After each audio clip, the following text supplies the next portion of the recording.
Okay. Hi, everybody. Hopefully you're here for the aftermath panel. We're going to talk about trauma in fiction and maybe some other stuff too. So I have some important news for you. I'm Sara Nović. I just want to let you know that the author's books are being sold at the Greenlight bookstore tent outside the building, and the authors will be signing their books immediately following the program. Signing table H. And at the conclusion of the program, if you could please leave the room so that audience members for the next one can come on in. That's it. I guess I'd love it if you guys could read a little bit from your work first, if there's a specific passage that you want to share with the group, and then we can get down to business. Sure. You can rock, paper, scissors for it, or? Yeah, I think. Will I go first, Katia? Or sure. Hi guys, thank you all for coming. My name's Dan Sheehan, and I'm the author of this novel, Restless Souls. Restless Souls is set in Sarajevo in Bosnia during the wars there between 92 and the end of 95, in Dublin around the same period a little later, and in California, on the California coast. And it's about two men bringing an old friend of theirs to an experimental PTSD clinic in Central California to try and kind of, in their mind, in simple terms, sort of fix him. They're at the end of their rope with other available treatments, and nothing has seemed to work. So Tom, the friend, spent 4 years under siege in Sarajevo, the Bosnian capital. During that period, he sort of lived in this valley city that's being shelled constantly every day, being attacked by sniper fire. And the passage I'm going to read to you now is sort of early on in his time in the city, and it's based around an actual event, which was the burning of the National Library. Just hundreds of thousands, millions of priceless volumes went up in flames in one night in August in 1992. And yeah, I'll read from that section just briefly. Early this morning, when I arrived at the market, people were crying into their hands. Bits of burnt paper were falling from the sky like black snow. The stink of spoiled food and uncollected waste had been rising all summer, but this morning all I could smell was the smoke, like someone had turned on the hob underneath the dry ground of the city. They tell me the library has been burning since late last night, sometime around midnight. Blasted by mortars, gutted by fire. The place where I found myself regularly hiding my first week in the city, when I couldn't stop my hands from trembling. All those books, all those novels and poems, letters and manuscripts, records of how the city used to be. No one dared approach from the riverside. There were too many snipers lying in wait, now with a giant flaming torch to draw the eye. It would have been suicide. All those tens of thousands of gallons of water, close enough to cup in your hands and lash against the library's front steps, useless. From inside the building, I could hear the heavy crack of beams and bookcases breaking, the pop of windows blowing out. I pictured huge piles of ash dropping to the floor. I tried to sneak in through a side door, but a pair of gloved hands grabbed me around the waist and wrenched me backwards onto the ground. I could hear him roaring at me as I got to my feet, and then he was just gone. I joined a line of soot-faced men, and we lifted boxes of singed books onto a truck. 2 firemen were passing an oxygen mask back and forth on the stoop beside us, yellow helmets clamped between their knees, wide, white eyes shining. One of them just stood there, staring into the flames. The pressure in the hoses was down to a trickle. After about an hour, there was nothing left for us to load. What happened? I asked like a fool. We were passing a flask around, wetting our cracked lips. What do you think happened? A voice snapped back at me. When I wake up in the night, I see burning pages falling from the sky into my garden. I come to save what I can, but every minute there's more explosions. All night, more explosions. How can we save anything when the sky is on fire above our heads? What's left now? What's left for us when it ends? We've nothing. We have our lives. There's still much we can save, a woman to our left said calmly. The man shook his head, spat onto the ground, and walked away. As he passed, I noticed his age and the bandages wrapped around his right palm, the thick white burn, cream seeping out from underneath. I made a move to follow, but she put a hand on my chest to stop me. Leave him. He was literature professor at the university, she said in English. It's very painful for him to see this. I nodded because I couldn't think of anything to say. He's right. Without the books, the art, what proof will there be that there was ever once another Sarajevo? So what now? I asked, low, so that only she could hear me. She was staring at the black smoke pouring from the window frames above us. Like most of the women in Sarajevo, her hair was curled, her makeup perfect, her clothes clean and neat, little acts of defiance. I watched the flecks of ash stack on the padded shoulders of her blouse while I waited for her to speak. Now we try to save what is left. Thank you.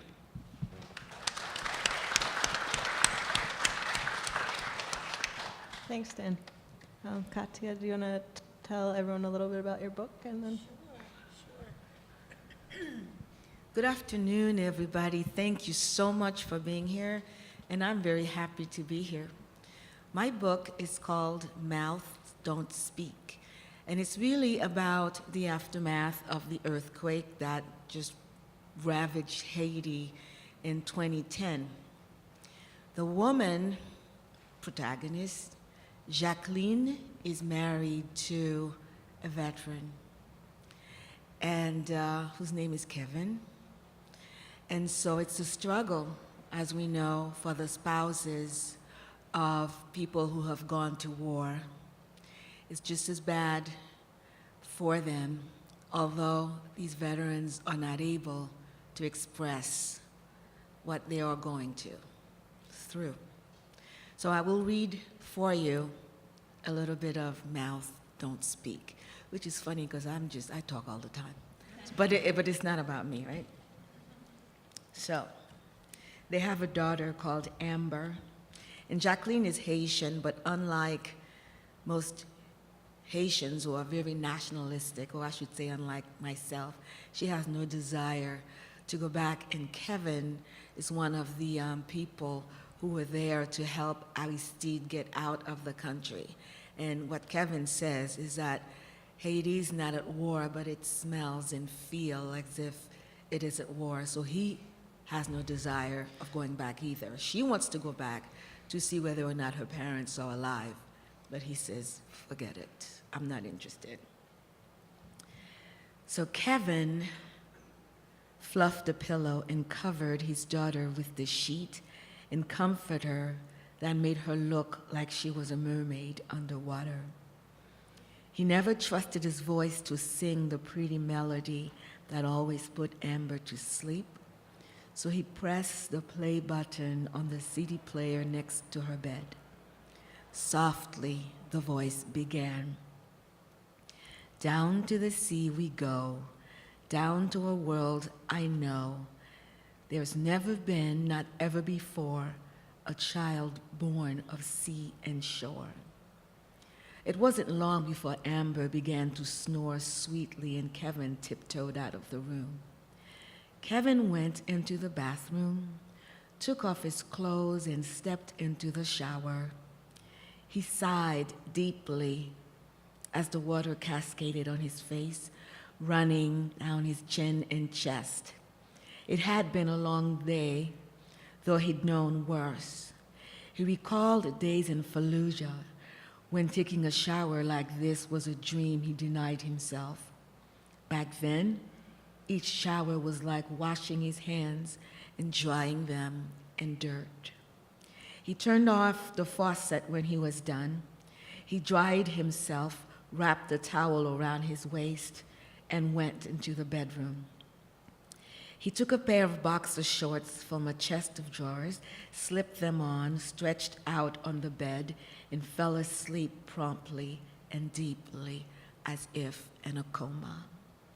Jacqueline was in her painter's studio, sorting through the basket of paint, when someone pounded loudly on the front door, causing Kevin to awaken with a start. "God damn it," he growled. Jacqueline dropped the tubes of paint and peered into the living room.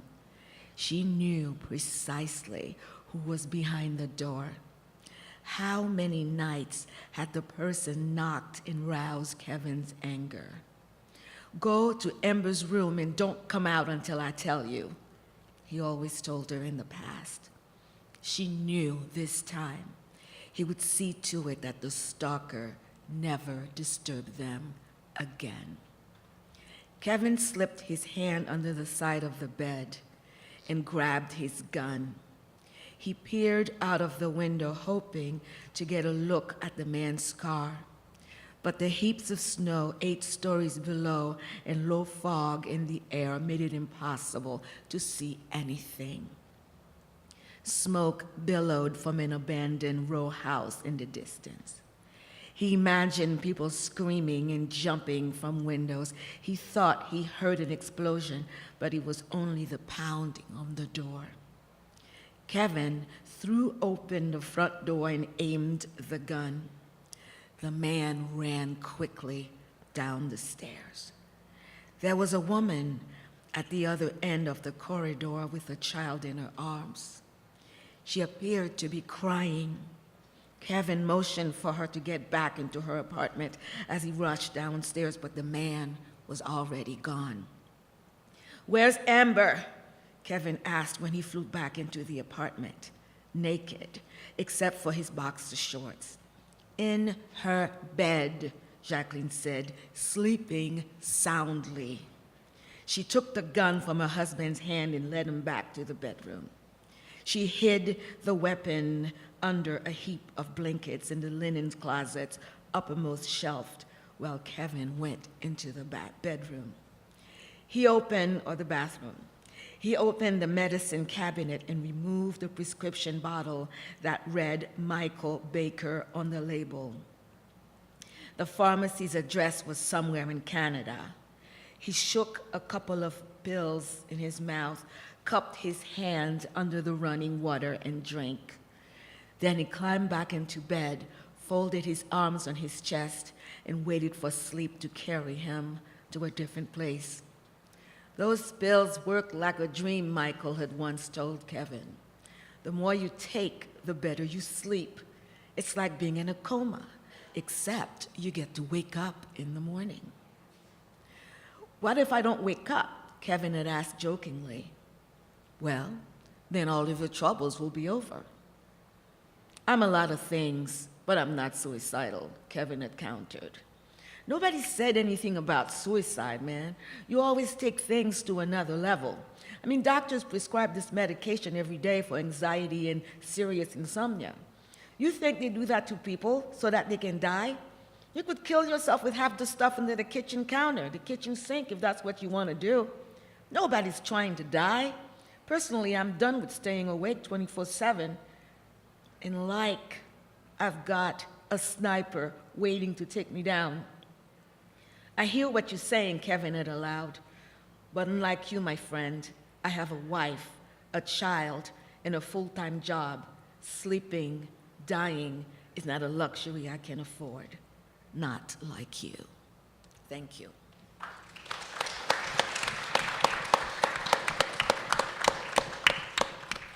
Thanks, Katia. Thank you. Okay, so I have a few questions to start us off, and then I'd love to open it up to you guys if you have questions for the writers too. Okay, so I wrote a novel, Girl at War, that also deals with trauma related to the same war, Dan. And something that I was thinking about a lot while I was writing was how I could use the form of the book, either structure or the sentences, to kind of convey her state of mind, because I knew that two things, really, that she was kind of an unreliable narrator in a way, and also there's no one person who could possibly tell the full story of that war or any war. So I was wondering if you guys thought about trauma and structure in your writing at all, or form, and if not, if there was a place where you kind of looked back and surprised yourself and saw, oh, actually I was kind of playing with something there. Yeah, absolutely. I think it's a really interesting question. For me, for the character of Tom, I wanted his, because it's sort of a secondary narrative in the book. The main storyline is set in '96 as they try to get him to this clinic. The secondary one is during the years of the war in Bosnia.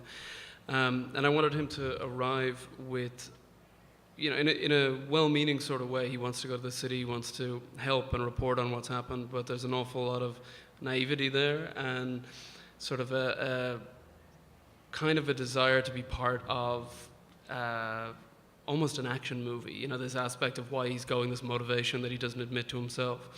So you can, I think, or I hope you can see that in the sentencing, in the narration, in the early segments of his story. He's constantly getting wrapped up in these events that are happening as if they are sort of episodes in this wider grand action narrative that he's a part of.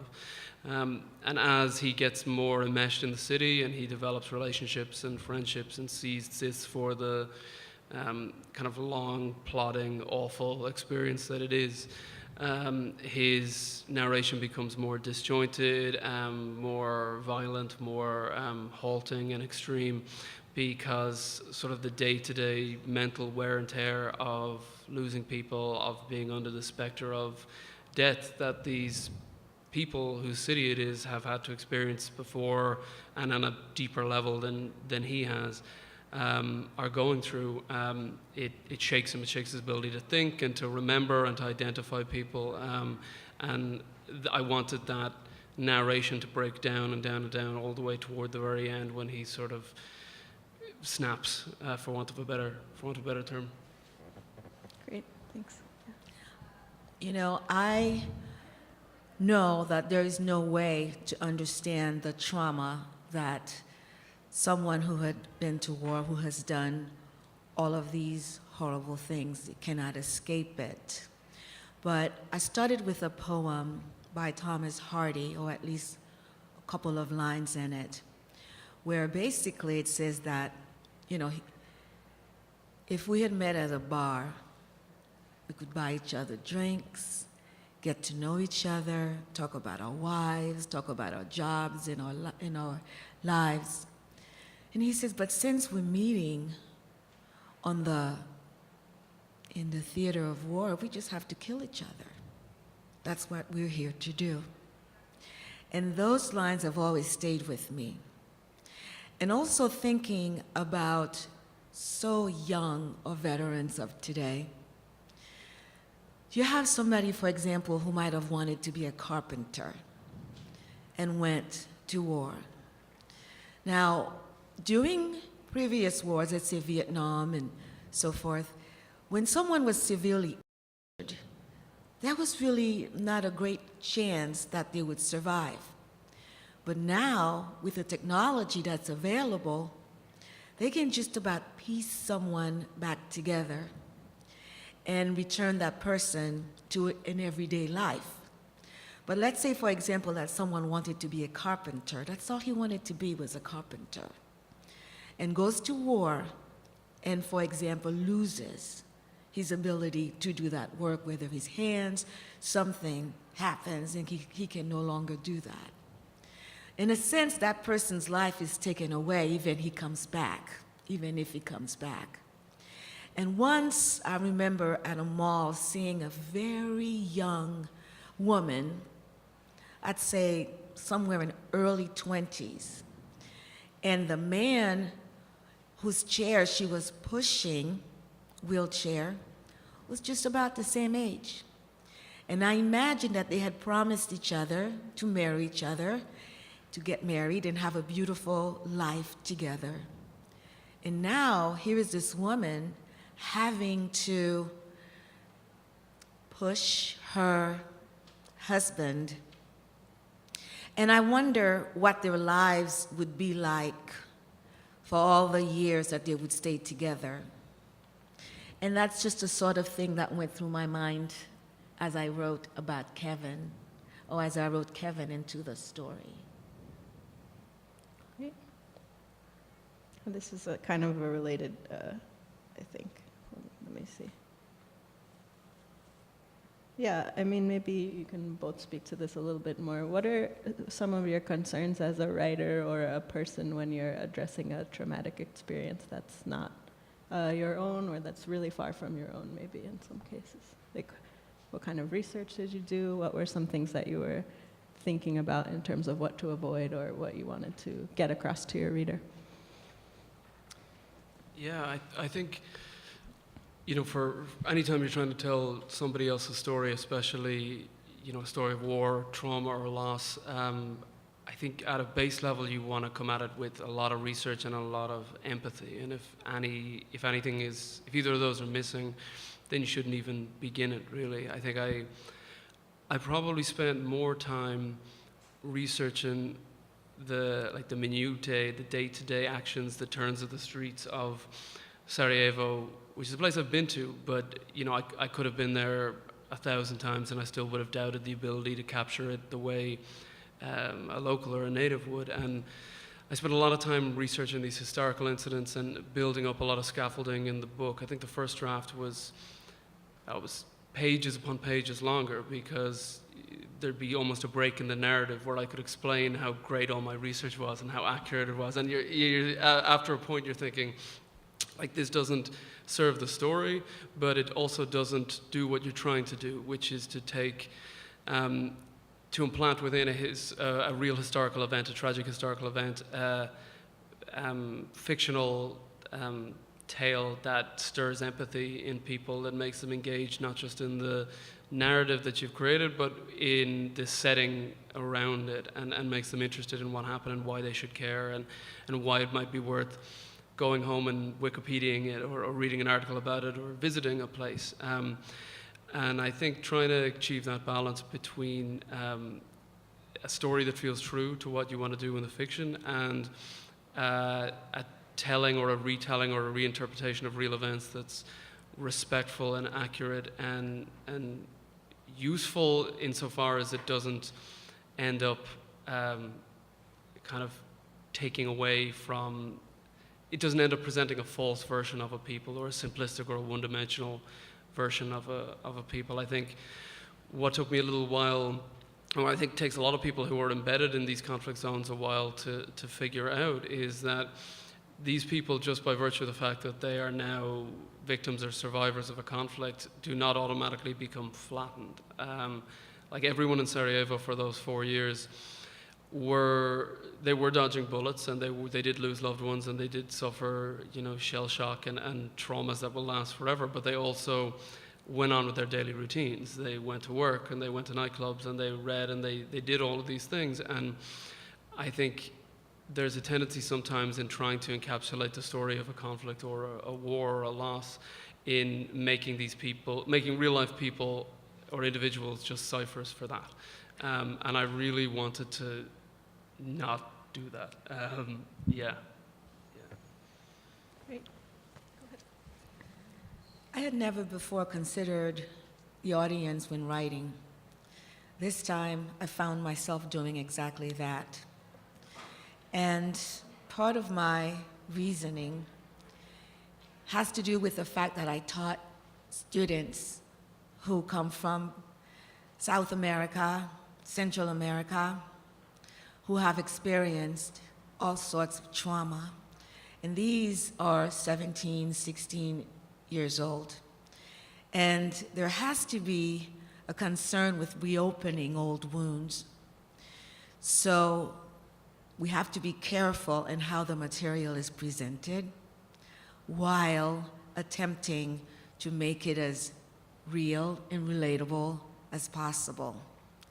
And so, again, I tried my reasoning was to afford the reader the opportunity to distance himself from the text, yet having the ability to see and be a part of it. Does that make sense at all?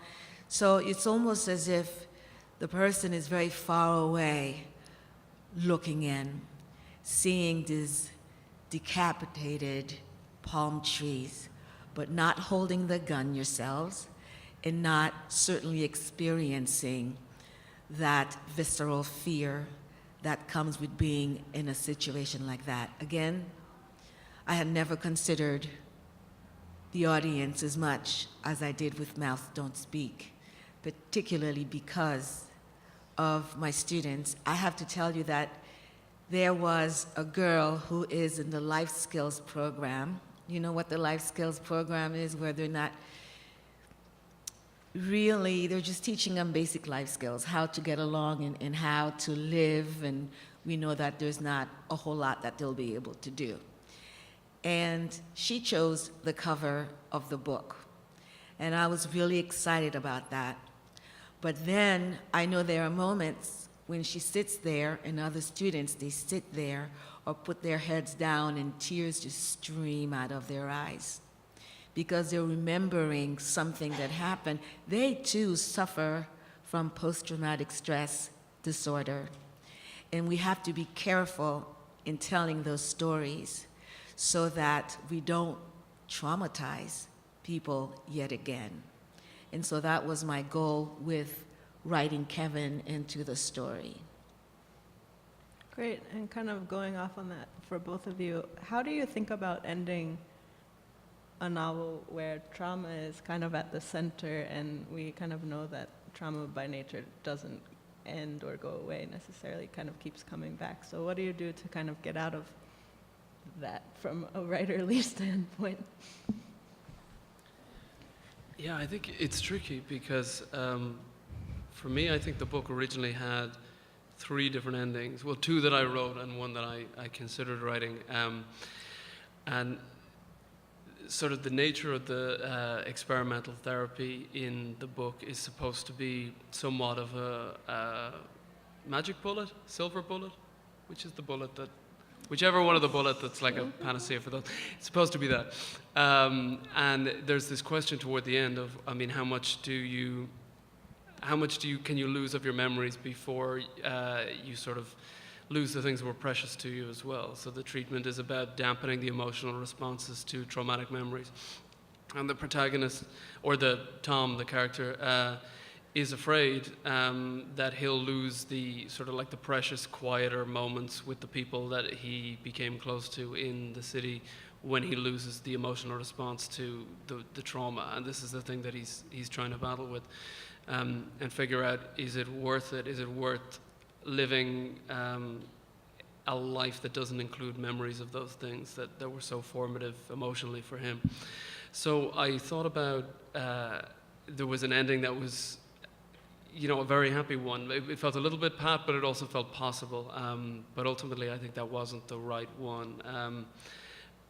And there was another idea that I had that would have been a lot more devastating and final, and sort of showing up maybe the hubris in trying to create a catch-all solution to this kind of complex buried trauma. And in the end, it felt right to come down somewhere in between the 2 of those things. I guess because no two people's trauma is the same, and what sort of extinction or exposure therapy works for one may not be sufficient for another, and it really just depends on brain chemistry and experience. So I think it was necessary for that ending to be a little more open-ended. Hopeful, I hope, but certainly open-ended, I think. You know, I did the same thing, leaving it open-ended, because the fact of the matter is, these people who are so traumatized, it doesn't go away. And it comes back when it's least expected. The trouble with Kevin is that he refuses to seek help. And Jacqueline says, you need this help so that you can carry on with some level of sanity. And Kevin says, I can't go get help, because if I do, then my name will be put on some list somewhere, and if I want to get a job with some high security level, I will not be able to do that, because someone somewhere is going to ask me, why is it that you sought help? Why is it that you needed to go to a psychiatrist and be prescribed drugs that will calm you during the day and put you to sleep at night? So he's afraid of that. And so what he does is listen to heavy and death metal and is able to behave as if, or bob his head as if it's just a lullaby. Because the rush of war just never goes away. Everything else is mundane. How do you go from being in the theater of war, constantly being afraid for your life, constantly watching people whose name you just learned become victims? Those people disappear from your own reality. How do you take that back with you, and when does it go away? And so I had to leave Kevin in a position where he might reappear either in the reader's imagination or in another book, so that we see his progress. And I really do hope that Kevin and other veterans in his position make progress so that they could go home or go on and lead some level of productive lives. And also their spouses, their families, their children are able to deal with it and be better for it, in a sense, because freedom costs a lot. Those of us sitting here, we're here and free because a veteran somewhere gave everything for us. And I think we owe our veterans a whole lot more than we're giving them. Thank you, Katia. Let me see here.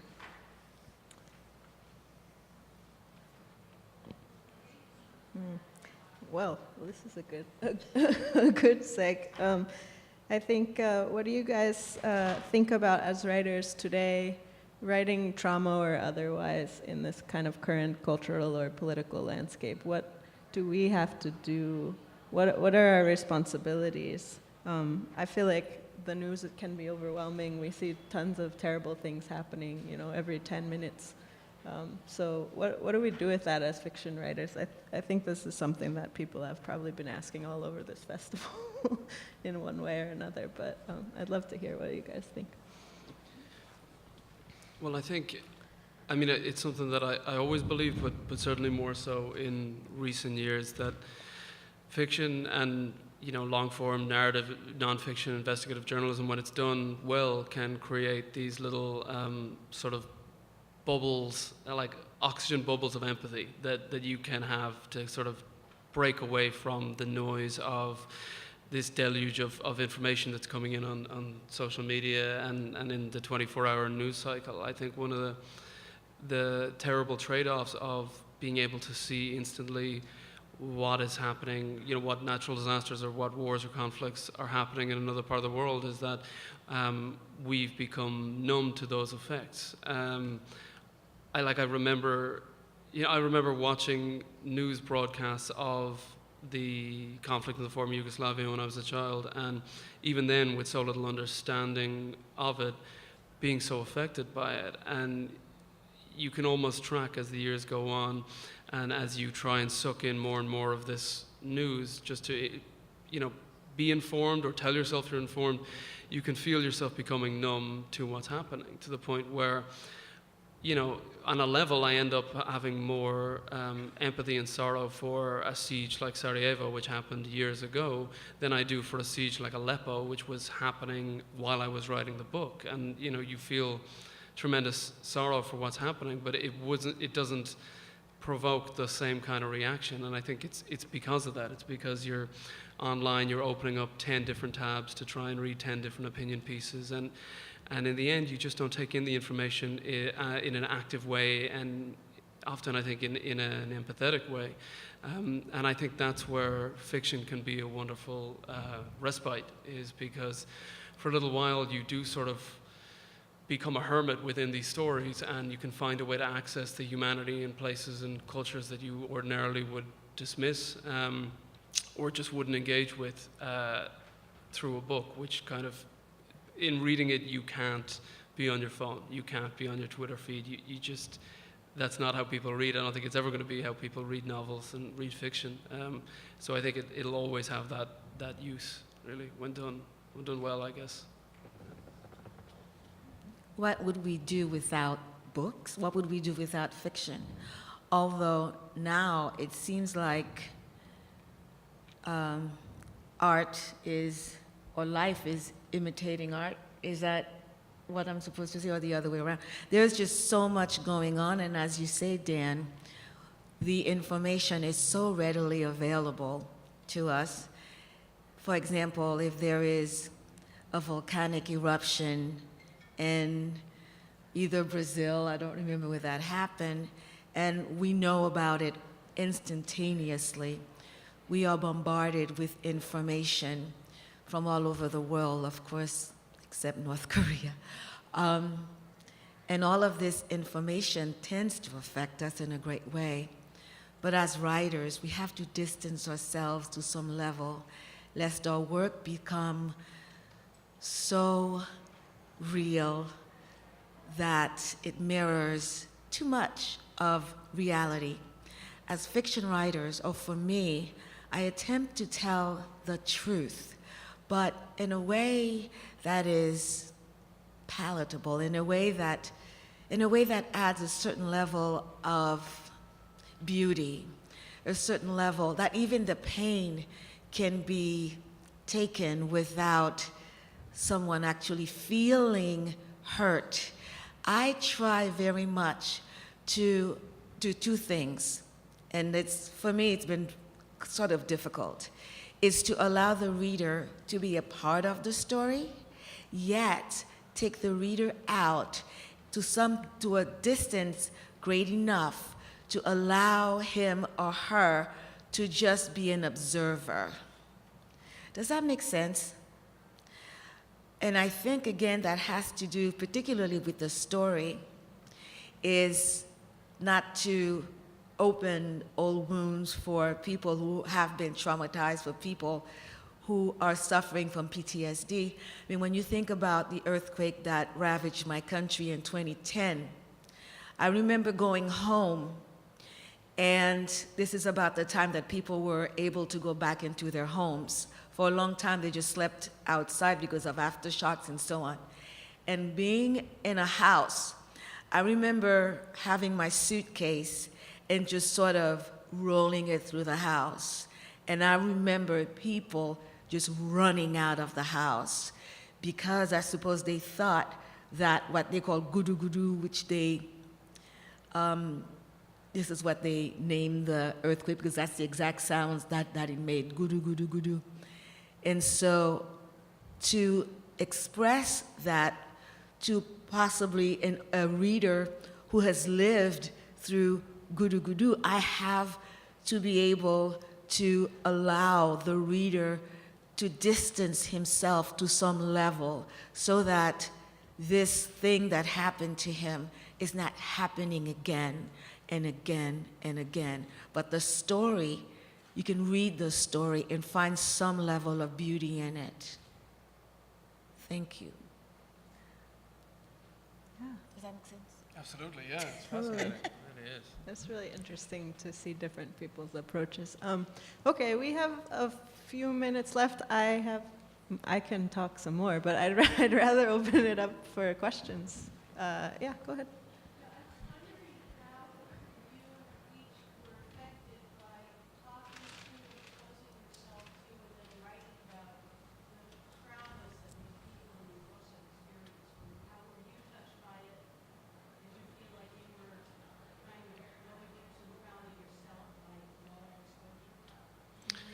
Yeah. Oh, yeah, please. Part of what I was able to do was understand fully that there is no way I can understand what these people experience. There is absolutely no way that I could understand that. So I tried to put myself in a situation, in the place where just an observer who's able to really like to speak with the person who had gone through it in the immediate aftermath, yet respecting wholeheartedly the fact that there is no way I could understand what they experienced. So it was a whole lot of imagining what they might have gone through. Absolutely, yeah. No, I would totally echo what Katia said. There'll always be a chasm of distance between you as a recorder of what happened or an interpreter of it and somebody who felt it viscerally day to day. I think when I spoke to friends of mine who were living in Sarajevo and who lived through that conflict, you get a version of what living was like day to day that you just don't get from the books. You know what I mean? Like there's a tremendous amount of really strong nonfiction written about that period, but by the nature of what the books are, there are things that are often missed and things that are often glossed over. There's a friend of mine called Yasminko Halalovic, and he runs a museum in Sarajevo called the War Childhood Museum, and its entire mission is to collect the testimonies and mementos of those who were children during that conflict, and now it's expanded the project. So they have traveled to Libya, eastern Ukraine, and they're kind of, the idea for the current conflicts is to show children that, you know, there's a way through this, there's a way to kind of get out the other side and to go on to do things related to it and your country and the things you were passionate about. But I thought it was a wonderful way to approach a post-conflict city. Was if you step into the museum, you see ration cans, teddy bears, diaries, football cards, all of these things that meant a huge amount to this big group of young people at the time, but very infrequently recorded in dispatches about it. And he would contend, and his staff would contend, most of them have lived through that they want to be seen as survivors, not victims. That's the first thing. But also that it's by engaging with some of these aspects that you can kind of cross along different conflicts and different factions, because there are aspects of living under that kind of terror that are common, and some of those commonalities are found in the joyful parts, the parts that didn't, you know, childhoods weren't entirely wiped away. They were made more difficult, and I mean, in some cases they were, but there was this rich vein of textured experience of people in these situations that doesn't often get reported, and I found that to be very interesting and heartening as well, you know. Great. Other questions? Thanks, guys. Thank you very much for Thank you very having much, been guys. here. Yeah.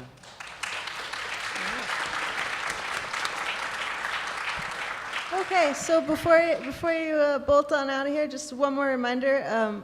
Dan and Katia's books are at the Greenlight Bookstore tent right outside, and they're going to be signing in tent table H, which is also outside the building. So they'll be there, right? Oh, it's down inside here. Yes. Oh, even better. Okay, so they're going to go there right this very second. Excellent. And, Thank you, Sarah. Thank you guys. Yeah, all no, for thanks so much for coming, guys. Thank you.